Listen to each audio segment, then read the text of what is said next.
Thank God it's Saturday. Good evening, good morning, good afternoon. And it was a hot one today in Austin, Texas. It was 97 degrees and it felt like 97 degrees. I hope everybody is doing well wherever you are in the world. And it is quite a big world, no doubt. If you get an opportunity, just take out a world map and spread it out and just look at all the different countries and all the different places and all the different stories from those places. It is mind-boggling. It is a fascinating place called Earth. Anyway, I hope you all enjoyed the Veterans Administration. I didn't explain. The Veterans Administration, for you viewers who are not from America, or maybe are from America and don't know what the Veterans Administration is, it's a healthcare system for men and women who served during conflict, war, and no doubt America has many, many wars and many, many conflicts. So it would make sense to have a facility or an organization that takes care of the medical needs for life for these brave men and women. Some of their injuries that they sustain during their engagement in these various conflicts or wars will last a lifetime, and they will need a lifetime medical care, and that's what the VA does. A lot of people don't know the VA is also quite a research and development organization. They just don't treat veterans. They're involved in training young doctors and research, and there's a lot that goes into the VA administration that people don't realize. And you can Google the Veterans Administration or the VA online, and you can get all the pertinent information on what a dynamite organization the VA is. I want to make a correction. Yesterday, I was told by a loyal viewer, Lori, thank you, Lori, that the first model, the first Ford Motor vehicle was the Model T, not the Model A. The Model A, I guess, came later, but the first one was the Model T. So some of you can Google that on your own and let me know in the comments if Lori is correct or not. As far as the items of interest for today, a couple of very interesting ones. In 1915, on the Chicago River in Chicago, the tour boat, the passenger liner SS Eastland, capsized. It capsized in 20 feet of water while moored to a dock or wharf. All the passengers got on. It reached its capacity at 2,700 or so passengers, and then it started to list to the port side, and the port side is the side away from the dock. Some passengers went below deck to warm up. This was about 7:30 a.m. This was the American Electric,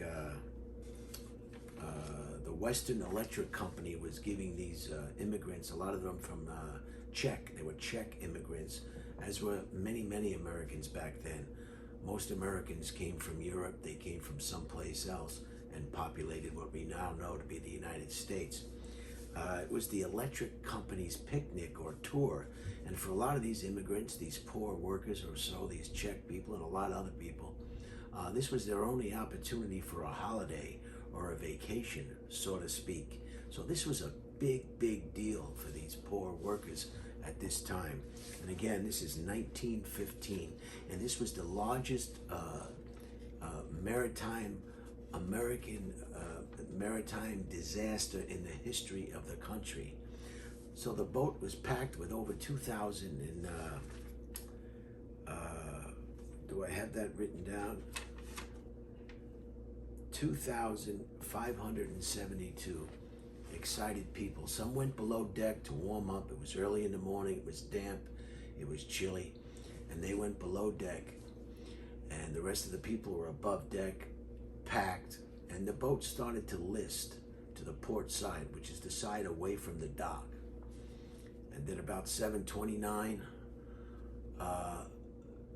the ship capsized in 20 feet of water. Half of it just capsized just like that. And the people below deck were smashed and crushed by pianos and heavy furniture and drowned. And the other people that drowned, of course, drowned in the when the ship capsized. And it was a horrific 840 people, or over 840 people, lost their lives on that chilly Chicago morning. Again, it was the worst maritime disaster in U.S. history.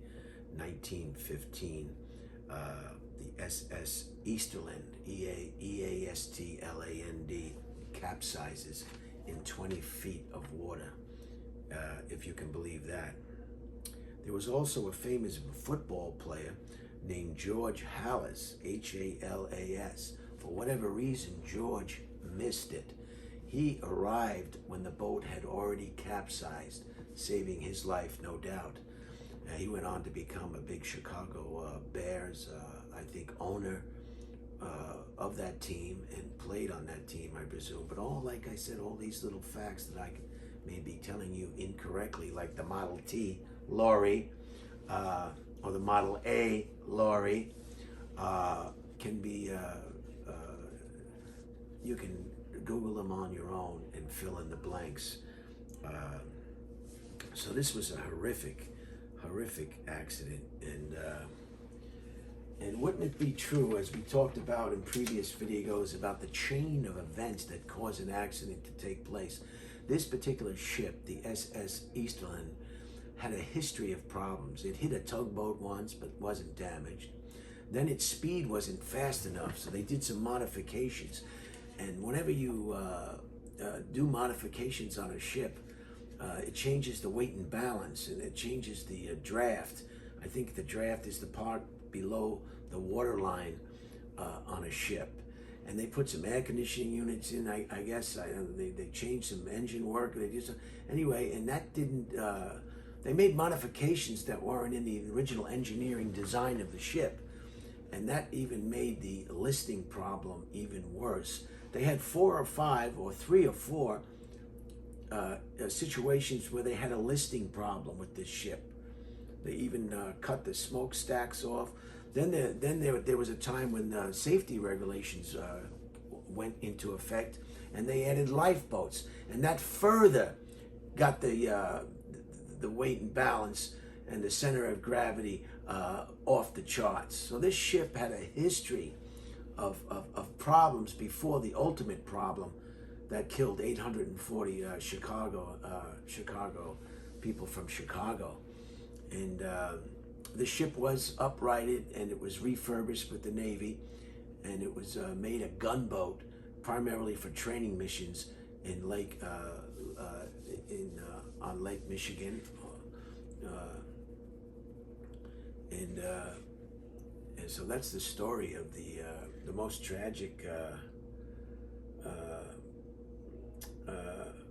They also had an incident. So the ship had kind of a bad luck.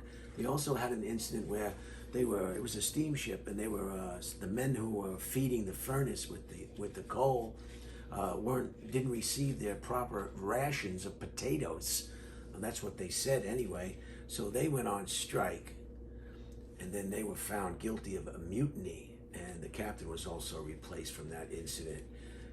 So the ship has had a past, a sketchy past of convoluted mishaps and grievances that ultimately, I guess, led to this tragic sinking of, and they call it a shipwreck, even though if it was still moored to the dock or the wharf, it's still considered a shipwreck in 20 feet of water. And unbelievable. When I first read it, I figured it was out someplace doing what ships do. No, this was still moored to the wharf when it capsized. So In 1923, the last treaty was signed ending the World War I in Switzerland, Lausanne, Switzerland, Lausanne, Switzerland. So World War I on July 24th today came to a screeching halt. And as we know, not too many 23, 33, 43, just about 20 years later, World War II started. So the world didn't have enough of world wars. In 20 years, the world had another world war. And they say the third world war will probably be the last because of all the sophisticated means of destruction at the hands of everybody involved. And it seems to be going that way. 1923, the last treaty concluding World War I was signed in Lausanne, Switzerland. And in 2005, Lance Armstrong won the yellow jersey for winning the Tour de France. But he was stripped of all his titles when it was found that he was doping or taking illegal narcotics or pharmaceuticals to enhance his abilities. 7-time winning Lance Armstrong. I haven't heard much from him lately. A lot of people cheat. People cheat on their taxes. People cheat at poker. People cheat at work. People steal. Even if it's petty theft, it's still theft. And sometimes when that DNA those actions are embedded in a person's personality, they're lifelong thieves, lifelong cheats. But it's particularly embarrassing when the whole world knows that you're a cheat. And certainly that's what happened to Lance Armstrong. I guess the most famous cheater in the whole wide world. So he won it 7 times. And what it's made up of is 20 to 22 teams with, it takes about 23 days. Each leg of the race is 1 day. And there's 21 stages of the race, each one a day long, and the whole race is about 23 days. And what they do is the winner of each stage, they calculate how long it took them to win that stage. And at the end of the 23 stages, they add up the times and figure out who had the best times, an average of best times of the cumulative times. And that's how they determine the one who wins the famous yellow jersey. It's a very famous race. If you were listening to the news at all, or maybe you caught it, some woman had a sign that she was holding up for the internet or some social media influencer or something, and she did a bad thing. She got in the way. She held her sign up. She didn't get out of the way in time. The cyclist hit the sign, lost his balance, and fell. And that caused a whole avalanche of riders following and falling and following and falling and following and falling. So I hope this woman is ashamed of herself. I hope she's happy, and I hope she never does that again. And I hope she's learned her lesson. Nothing's funny if it's not funny, and that was not funny. Happy birthday to J-Lo. J-Lo is 52. J-Lo's no spring chicken. J-Lo's been around the block probably more than most people have been around the block. J-Lo is 52. She's having trouble holding on to a man. Now she's back with her movie star, her ex. I forget what his name is. He was in Good Will Hunting with that other clown. Anyway, she was with A-Rod, and you have to ask yourself, did A-Rod get sick of her? Was she too much for A-Rod? Was she high maintenance for A-Rod? Or was A-Rod just sick of J-Lo? Somebody told me once, for every beautiful woman you see, there's a man that hates that woman. I don't know if that's true or not, but I figured I'd throw it out there. So happy birthday, 1969. Happy birthday to J-Lo. Wow. Hopefully she can keep a man this time, and otherwise she's going to be, well, she'll never be without a man, put it that way. And I think that's it. I'm coming to you tonight from my rented room. I've got the air conditioning on. It's cooling off. The Texas heat is starting. I'm told it's going to get unbearable for the next conceivable future. The next month, August.